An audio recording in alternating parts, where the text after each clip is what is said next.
هذا ما يحدث الآن في الفيلودروم، طبعا بعد اعتداءات كثيرة ومتكررة على فالبوينا وعلى الكل الآن، حتى على الحارس وحتى على رجال الأمن، وبذلك اضطر الحكم لتوقيف هذه المباراة.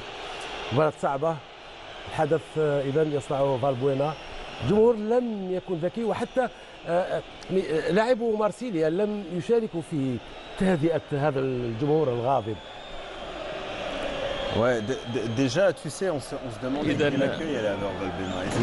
كنا نتساءل كيف سيكون استقبال فالبوينا وكيف ستكون حدة الانتقادات ورفض مناصري مارسيليا لفالبوينا، ورأينا هنا كل شيء. إذن الأمر مذهل، لم ننتظر. لو كانت باريس سان جيرمان عرفنا السبب.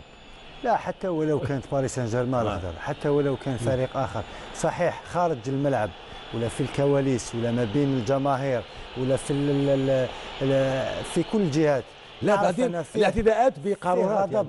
ولكن عندما توصل وتبقى في المستطيل الأخضر يولي شيء آخر، الكلام يولي في داخل الميدان، تولي إثارة داخل الميدان، تولي تخلي عرس كروي داخل الميدان. فالجماهير صحيح من حقهم يغضبوا، من حقهم يغضبوا على لاعب ولا اثنين، ولكن بالكلام، بالتشجيع، بالصفارات، ولكن توصل باش تلحق يعني تخسر مباراة كرة قدم برمي عدة أشياء فوق الميدان.